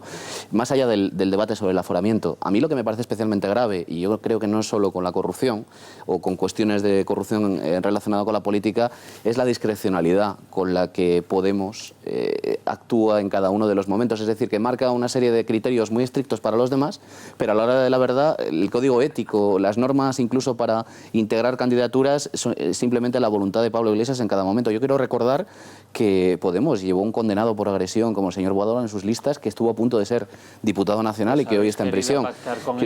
Pero vamos a escuchar, por favor, no nos interrumpamos. Vamos a acabar de escuchar a Iván. Estaba terminando. Digo que a mí, yo que no soy partidario de procesos inquisitoriales, ¿no?, con respecto a procesamientos en juicios, yo creo que hay causas y causas y casos y casos, pero es verdad que estamos hablando de un caso especialmente grave en el que yo creo que sería razonable que la propia Rosell renunciara, incluso personalmente, a integrar una lista en la que, ya digo, su honorabilidad desde el punto de vista político está puesta muy en cuestión, puesto que está procesada por un tema Pero dado que muy ella no relacionado con la renuncia, corrupción. Pablo Iglesias dice que la mantiene en las listas. ¿Esto es coherente? ¿Esto es...? Yo creo que, como decía, el problema de Podemos en muchas ocasiones es que las reglas son para los demás, y hay una cuestión que en derecho es irrenunciable y que hace que el sistema sea justo, que es que las normas se aplican con generalidad en idénticas situaciones a todos de la misma forma. Y eso es lo que no acabo de entender Pablo Iglesias, que por mucho que él tenga razón, porque él parte de la premisa de que tiene razón y de que es el pueblo y que por lo tanto todo vale, en democracia las reglas son para todos y tienen que ser aplicadas de la misma forma para todos. Me gusta mucho tu discurso y tu intervención, pero lo que te quería decir antes, perdóname si te he interrumpido, es que me hace gracia que seas tan claro y tan contundente contundente en el diagnóstico cuando hasta antes de ayer estabais casi prácticamente ahora suplicando... Ahora te tengo que interrumpir, Pablo. Eso es una valoración... Es que es una valoración muy dura. ¿Cómo que suplicando? Suplicando no. Por favor, tengo una llamada telefónica. ¿Me podéis hacer un poco de caso? Porque vamos a hablar con Canarias y ahora introduces lo que quieras. Antonio Duarte es secretario general de Trabajadores de Seguridad Privada del sindicato USO. Señor Duarte, buenas tardes ya, o buenos días en Canarias. Bueno, yo hoy estoy en la península, son buenos días por mí. Entonces estamos con el mismo horario. Quiero preguntarle esta denuncia por la que trae causa al final lo que es la investigación a la propia juez Rosell por todas unas imputaciones de delitos verdaderamente gravísimos de prevaricación, cohecho y retardo malicioso en la Administración de Justicia. Todo esto surge a raíz de una denuncia de su sindicato. ¿Por qué? Bueno, surge a raíz de una labor de trabajo que veníamos realizando desde el año 2004, concretamente en las Islas Canarias, que posteriormente se extiende a la península a partir del 2010, que es cuando da un salto cualitativo y cuantitativo en número de trabajadores y número de centros de trabajo a los cuales accede esta empresa. ¿Pero qué empresa? ¿De qué empresa, si no le importa? ¿Es la empresa? Estamos hablando de seguridad integral. A ver. Exacto. Miguel Ángel Ramírez Alonso tiene un conglomerado de empresas que es el Grupo Rallons, de la cual consta de 9 empresas. Se dedica a los servicios de limpieza, lavandería, escuelas, salud, formación, medio ambiente, y entre ellas la estrella es Seguridad Integral Canaria, que se llama Seguridad, esta empresa Seguridad Integral Canaria es la que por más suena dentro de lo que es el Grupo Rallons. El Grupo Rallons es un grupo de empresas que tiene mucha actividad, sobre todo en las Islas de Gran Canaria. Mucha actividad, toda derivada de la contratación pública, o una gran parte derivada de la contratación pública. Nuestra denuncia comienza con un trabajo, como le venía diciendo, desde el año 2004, pero se acentúa a lo largo del paso de los años cuando vemos que la Inspección de Trabajo y Hacienda están reportando unas multas muy cuantiosas en dinero, 700, 500.000 euros, donde reconoce, por ejemplo, en una de ellas reconoce casi 1 millón de horas extras. Y lo que a nosotros nos llama la atención es que la Administración, por parte de la Seguridad Social, de la Inspección de Trabajo, de la Unidad Central, pues que no hay una respuesta de decir aquí puede haber un delito continuado porque todo es reiterativo en el paso de los años. Lo cual tenía que ser constitutivo de ya una investigación propiamente dicha por esa Administración de oficio, pero no se daba.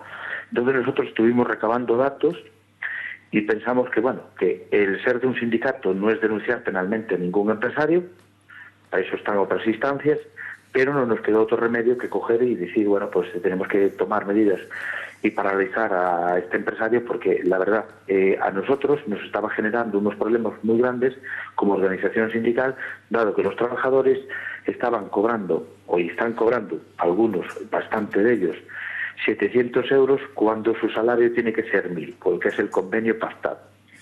¿Qué hacía? Suplantaba las horas extras, el modus operandi que viene haciendo, y así lo dice la inspección, el informe pericial de la Inspección de Hacienda, las horas extras que hacían los trabajadores, que eran inmensas, pero inmensas. O sea, había trabajadores que se pasaban de las 300 horas mensuales. Bueno, pues la sustituía por cobros en dietas y kilometraje. ¿Esto qué significaba? Que dejaba de cotizar esa parte de las horas extras, ese valor, a la Seguridad Social y Hacienda, con lo tal defraudaba. Pero al mismo tiempo no le pagaba a los trabajadores la totalidad del salario, por lo cual defraudaba también por otra parte.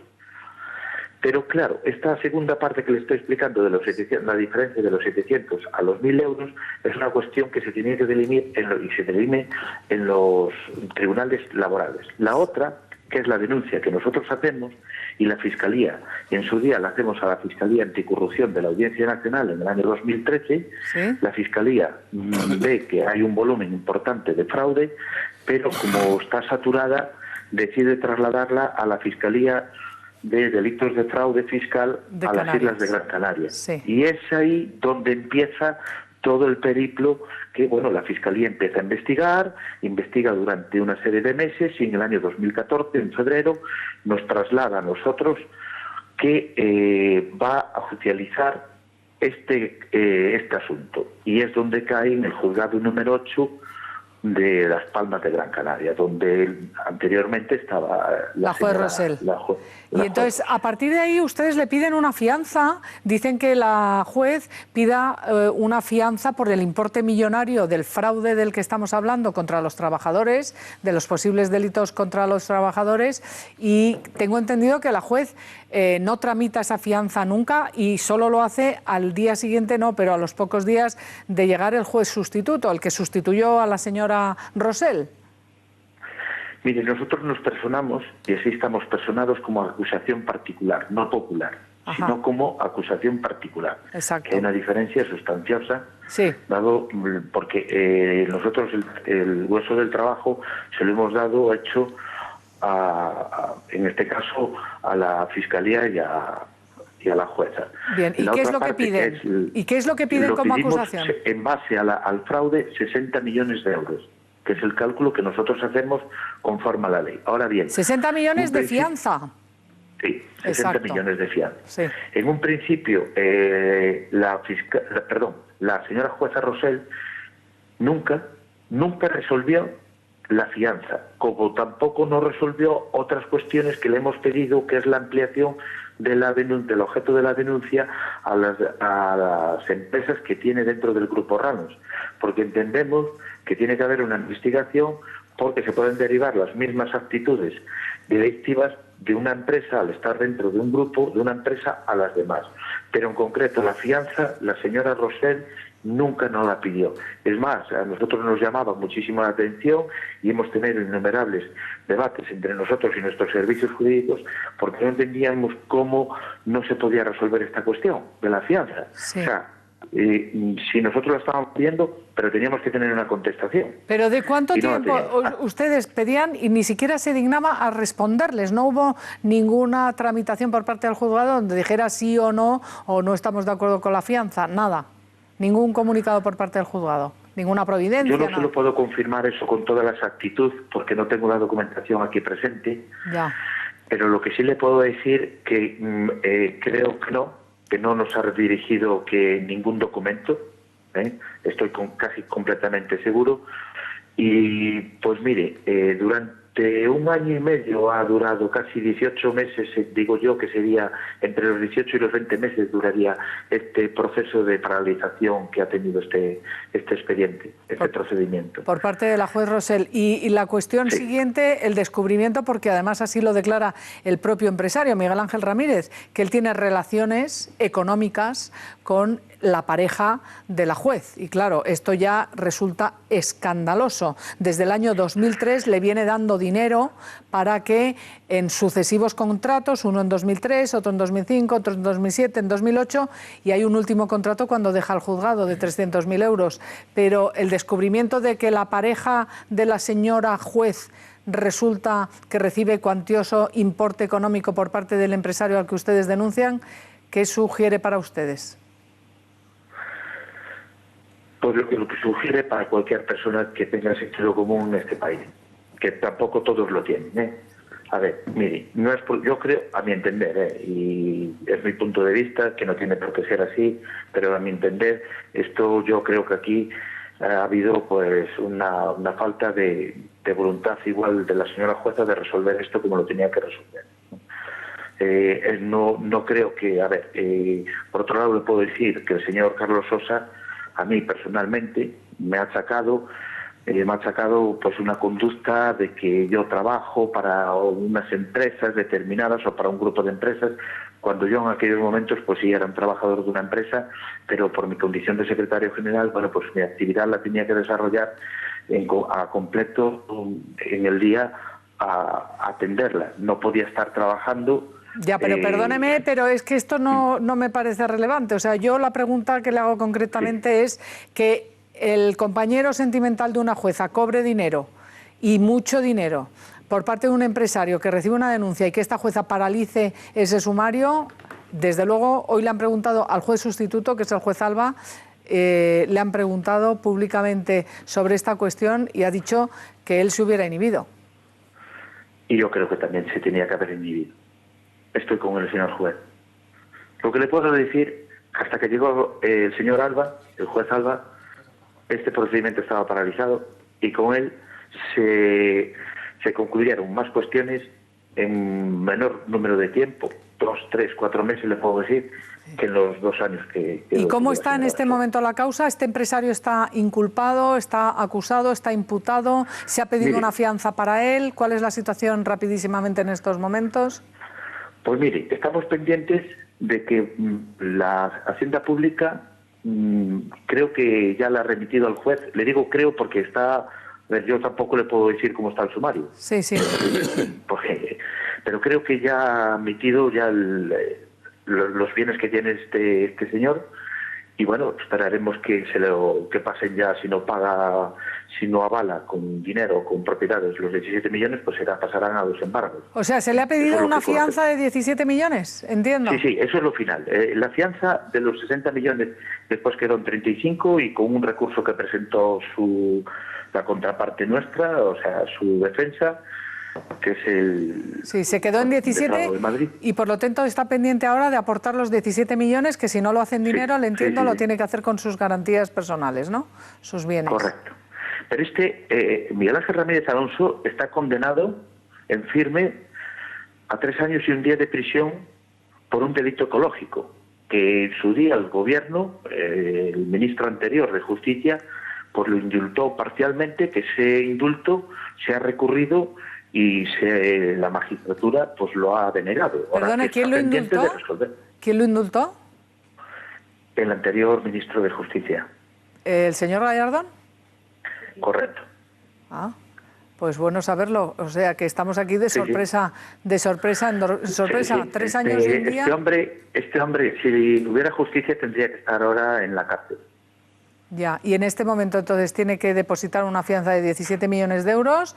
¿Y de qué se le acusa exactamente en ese juzgado, que no lo tramitaba la señora Rosell, a este empresario? El otro es un delito ecológico porque construyó al parecer una pajarera, construyó una pajarera en lo que son unos terrenos que están protegidos por patrimonio. Claro, no, pero me refiero a su delito, a su causa, la de los 17 millones de fianza. La acusación fraude fiscal y fraude a la seguridad social, fraude a Hacienda y fraude a la seguridad social. ¿Y delito contra los trabajadores, tengo entendido? No, ese fue absuelto. Ese fue absuelto. ¡Qué lío! Sí, es un poco engorroso. Bueno, pero a ver, mire... fraude fiscal y fraude contra la Hacienda Pública. Ahí está. Lo principal que nosotros hemos denunciado ha sido fraude fiscal y fraude a la seguridad social. Ajá. Y eso es, los informes periciales lo dejan muy claro, el modus operandi de lo que este hombre, cómo trabajaba y lo que hacía. Pues, señor... El fin de él era estafar a la seguridad social, a los trabajadores y a la Hacienda Pública. Pues ahí nos quedamos con esto. Antonio Duarte, secretario general de Trabajadores de Seguridad Privada de Uso, muchísimas gracias por esta información que nos clarifica muchísimo el momento de una juez podemita que dice defender a los trabajadores y ahí está lo que está es defendiendo a un empresario con un fraude millonario del que ni siquiera había tramitado la fianza y además ese empresario acusado de precisamente hurtarle las horas extras y por lo tanto ese fraude a la seguridad social cometerlo a través de cómo se paga el salario a los trabajadores quitándole sus más elementales derechos, que es la cotización de las horas extras, que además les genera les reporta un beneficio en su futuro con la cotización a la seguridad social. ¿Cuál es el comportamiento? Porque a ella le cae este asunto. ¿Y cuál debería ser el comportamiento lógico que hubiéramos visto cualquiera? Que se hubiera inhibido. Si tiene la más mínima relación con alguien de tu entorno, un juez, para que no esté absolutamente en duda tu equidad, tu ecuanimidad, tú lo que tienes que hacer es apartarte. Te inhibes y lo coge otro juez y se acabó.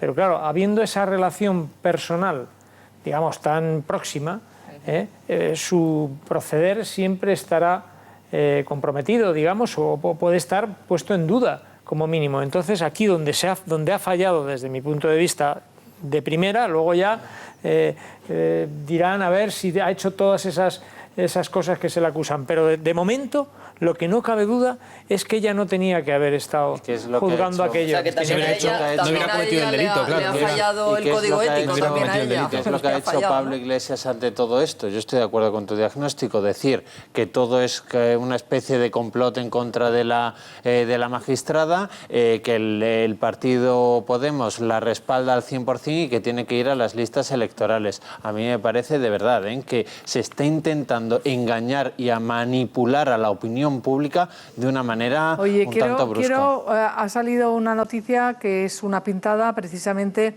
a la puerta de la casa de Rita Barberá, justo en el portal de al lado, mirar lo que aparece: Rita corrupta al paredón. La ha denunciado la propia Rita Barberá con amenazas de muerte frente a su casa después de una manifestación. Ahora les daré los datos de cuál era esa manifestación, pero os pido una opinión sobre estas pintadas que acaban de aparecer. Pues que es absolutamente intolerable. Yo soy el primero que he dicho clarísimamente que, a mi juicio, la señora Rita Barberá debería de haber asumido responsabilidades políticas y no estar en el acta como senadora. Aún más, que debería de haber sido suspendida cautelarmente de militancia, aún no estar todavía imputada, pero creo que por responsabilidad política. No igual que soy muy firme con respecto al Partido Socialista o a Podemos, creo que en este caso también hay que dar un plus de responsabilidad política. Ya, pero a partir las de ahí, pintadas sí, no, pero al paredón, amenazas de muerte. Eso es lo que no se puede conseguir con independencia de su comportamiento. Pero quería todavía no ha sido imputada, pero quería hacer todo ese argumento previo para decir clarísimamente porque esto de las imputaciones de los demás. Quería hacer, pero por eso, quería hacer ese argumento previo para decir a renglón seguido que es despreciable y completamente intolerable que se haga ese señalamiento a la señora Barberá, que eso debería de ser condenado absolutamente por todas las formaciones políticas. Pablo, y pido a Podemos y al Partido Socialista y a Compromís que lo hagan inmediatamente, porque no se puede tolerar. Cómo no lo hacen, porque aquí en España hay una cosa que se llama scratches y otra cosa son manifestaciones pacíficas. Esto para Podemos será una manifestación pacífica delante de la casa de un es intolerable político, y debería es como lo califica. Por si duda hay, ya que se duda de que el Partido Socialista lo condene, ya lo condeno yo, en nombre del Partido Socialista, la dirección, el pasado del Partido Socialista y el futuro. Eso no te indica barbaridad, independientemente. Pero queréis escuchar a Borja. Independientemente de si la señora Barberá al final es condenada o procesada, es una barbaridad en cualquier caso y por lo tanto hay que condenarlo de la misma forma que se condena normalmente. Se condenan las pintadas y las acciones a cualquier partido político. Digo normalmente porque a veces tenemos alguna excepción lamentable, no es el caso del Partido Socialista. Bueno, se condena de aquella manera porque hemos vivido un episodio trágico y estamos viviendo momentos tremendos en la historia democrática española cuando se llama preso político precisamente a los terroristas. Yo empezaría por ahí, ahora vamos a hablar de Leopoldo López, con esa falta absoluta de rigor, de rigor democrático, me parece absolutamente impresentable. Vean lo que ocurría en el Parlamento Europeo con este Arnaldo Otegi y la pobre Teresa Jiménez Becerril, que abríamos la semana con ella en este plató, recordándonos cómo asesinaron a su hermano precisamente, lo hizo Kantauri, al que jaleaba Arnaldo Otegi hace 2 domingos en una manifestación en Bilbao, porque se leyó una carta de Kantauri que ordenó matar a su hermano, que es Alberto Pastor, y a su mujer, Asten. Y cómo nos contaba precisamente Teresa Jiménez Becerril cómo les mataron a los dos. Primero un tiro en la nuca a Asten, o varios tiros, a Alberto Jiménez Becerril, y cuando su mujer, porque salían de tomar unas cañitas en un bar en Sevilla, se fue corriendo con él y lo estaba acunando, entonces es cuando le metieron un tiro también a su mujer y dejaron a 3 niños huérfanos. Bien, pues Otegi, que jaleaba a quien dio la orden hace 2 domingos, ¿verdad? Este hombre de paz para Zapatero y para tantos otros, jaleaba a terroristas como Kantauri, les digo, este mismo domingo, y se niega a pedir perdón. Decía esto en el Parlamento Europeo y tuvo que verse obligada a intervenir la pobre y la propia Teresa Jiménez Becerril. Todos los presos y todas las presas políticos vascos tienen que salir de prisión. Todos los refugiados tienen que volver y todos los deportados tienen que volver. ¿Me quiere alguien manifestar ¿En qué latitud geográfica de este planeta, cuando un conflicto ha terminado, se han mantenido en prisión a quienes han participado en él? En ninguno. A ver si podemos ver a Teresa Jiménez Becerril también diciendo, bueno, pues no podemos ver esas imágenes, pero sí está Teresa Jiménez Becerril, vamos a verla. Volvían de tomarse algo allí cerquita de casa. Yo vivía en el barrio de Santa Cruz, un barrio de Sevilla de callecitas muy estrechas y eso. Alberto, yo le decía muchas veces, Alberto, ¿tú tienes miedo? Porque era la época, habían matado a Miguel Ángel hacía unos meses. Él había organizado la manifestación en Sevilla de repulsa por el asesinato de Miguel Ángel. Y él me dijo, no, Tere, yo soy él. Pero miraba debajo del coche y eso. Y entonces mataron a Alberto porque no llevaba escolta. También a lo mejor había otros objetivos, pero llevaban escolta, y lo que fue horrible, porque Alberto era el político que no lo tenían que matar, pero bueno, todavía, pero es que se volvieron sobre sus pasos y mataron a Asen, que lo estaba vacunando, mataron a su mujer, y ellos sabían que tenían que ese matrimonio joven, mi hermano tenía 36 años, tenían 3 niños chicos, con lo cual eso te da idea de la crueldad de esta gente, ¿no? Porque volverse y matar a una madre sabiendo que va a dejar 3 niños chicos es de mucha crueldad. Danke.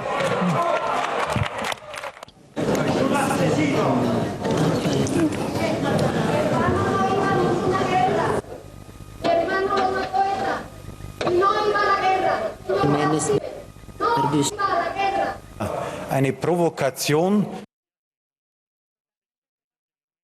Pues lo que ayer ocurría en el Parlamento Europeo lo acaban de ver ustedes, verdaderamente clamoroso, pero también en el Parlamento español. Hemos vivido otro episodio más de todos estos de la extrema izquierda, con los que yo sigo sin comprender que el Partido Socialista quiera homologar como demócratas, porque claro, quienes invitan a esta gente no puede ser calificado demócrata, y tampoco quienes se niegan a condenar precisamente que haya presos políticos en un país como en Venezuela, y esto ocurrió ayer. Está con nosotros Leopoldo López, que ayer vivió lo ocurrido en el Parlamento. Leopoldo, bienvenido de nuevo a este programa. Muchísimas gracias.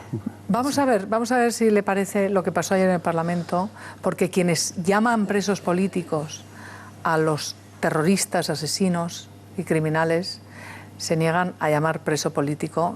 Y hablo de Batasuna, pero también de Izquierda Unida, etcétera, etcétera, se niegan a llamar preso político a su hijo y al casi centenar de presos políticos que están en Venezuela. Vamos, siempre se lo hemos dado personalmente. ¿Cómo se sintió ayer? Muy orgulloso realmente. Primero porque fue una experiencia democrática que tal vez durante muchos años envidiamos en Venezuela, donde hay un parlamento representado por distintas ideologías que pueden expresarse y pueden ser tomados en cuenta, aunque tengan una ideología totalmente opuesta. Eso, mientras estuvo en la Asamblea de Venezuela en manos mayoritarias del chavismo, madurismo, y bajo la presidencia del teniente Cabello, Diosdado Cabello, pues eso no pasaba. Se pasaba una maquinaria, lo que llamamos nosotros una planadora por encima de las voces de oposición, les cortaban el micrófono, etcétera, etcétera. Lo que yo vi es evidente que hay una mayoría de la representación de España con la causa de la justicia, la libertad y la democracia.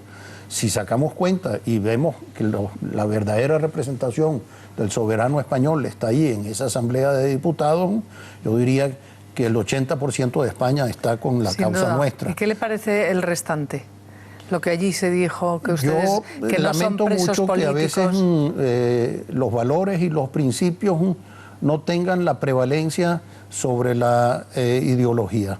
Creo que el tema es confundir lo que es verdaderamente importante en la vida, como es la preservación de la libertad y la justicia, y confundirlo con un tema totalmente electoral.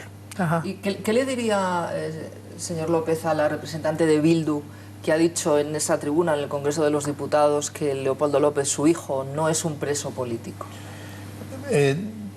No importa cómo lo quiera calificar, pero yo le diría a ella que se educase sobre el tema del juicio de Leopoldo López donde no se le permitió durante casi año y medio que duró el juicio promover ninguna prueba para comprobar su inocencia, no se le permitió comprobar ningún testigo para promover su inocencia, y que uno de los fiscales, luego de huir de Venezuela, explicó que había sido toda una trama montada para poner en la cárcel a Leopoldo López. Sin duda. Si ella se hubiese educado un poco, tal vez lo hubiese calificado distinto, pero no importa cómo lo quiera calificar.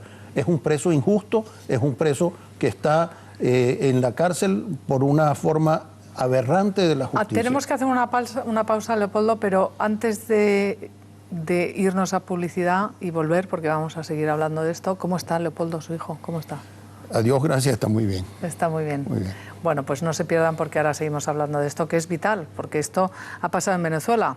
Quienes han sido patrocinados por Venezuela, miren cómo están allí, incapaces de condenar aquí esto, y quieren homologarnos allí. Dicen que ya quisiéramos tener la democracia que hay en Venezuela. Vamos, para salir corriendo, se lo contamos ahora. Estamos con Leopoldo López. Leopoldo, realmente me quedo lo mejor de toda esta legislatura fallida, esta 11ª legislatura, el homenaje ayer vivido por usted a su hijo, a los presos políticos en Venezuela. Bueno, fue verdaderamente muy emocionante. Primero, yo nunca había entrado en el hemiciclo de los diputados del Congreso. Tan pronto entré, me vino a la memoria muy vívido los momentos donde el oficial Tejero, violando todo su juramento, intentó tomar el gobierno. Lo cual, pues, obviamente también me recordó a Chávez y su intento de tumbar el gobierno legítimamente constituido. Y es curioso porque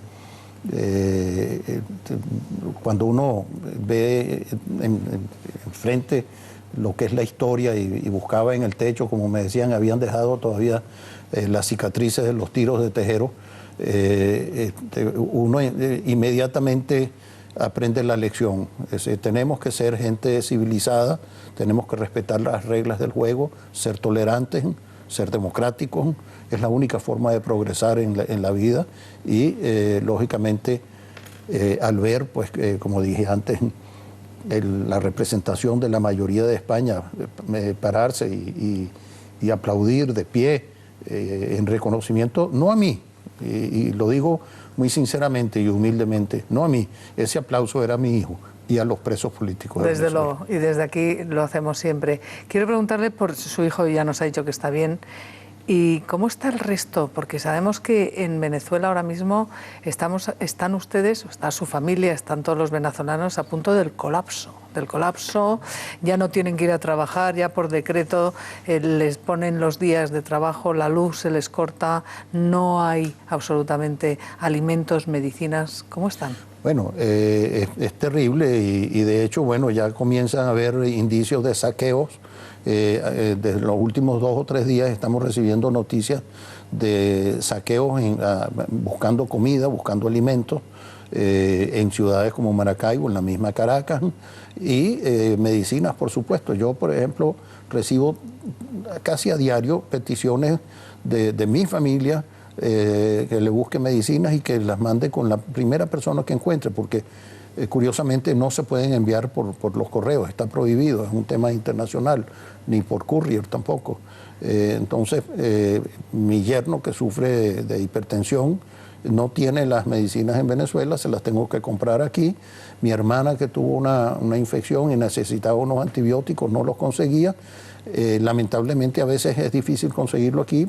Muchas farmacéuticas son comprensivos y nos venden con el récipe venezolano.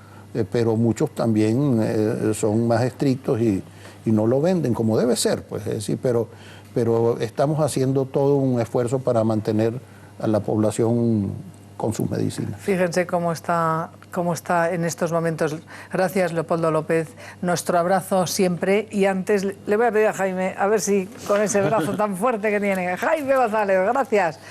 Porque nuestros amigos del Cortijo Alto de Antas, en Almería, les recuerdan que ahora están recolectando sus deliciosas naranjas de variedad Lanelate. Son las últimas de esta temporada. Es como tener un huerto en casa. Las recolectan y al día siguiente las tienen en su domicilio. Atención, una caja de 10 kilos, solo 15 euros con los portes IVA y todo incluido y sin pasar por cámara, sin encerar ni abrillantar. Son totalmente naturales, no tienen más que llamar al teléfono 934-271-496 y también les recordamos que siguen teniendo a su disposición el aceite de oliva virgen extra, variedad arbequino de la nueva campaña Cortijo Alto. Piensa en su bienestar y el de sus familias. Quiero dar las gracias a todos por haber estado esta mañana con nosotros. Iván García, gracias. Pablo, Jaime, Maripau y Carmelo y a Leopoldo López, siempre. Gracias a ustedes también por estar ahí. Ya saben que ahora empieza el día con María Velayo y Ricardo Altable. Última hora, por cierto. Lozano, Irene también dice bye bye a las listas del PSOE. Mañana se lo contamos más.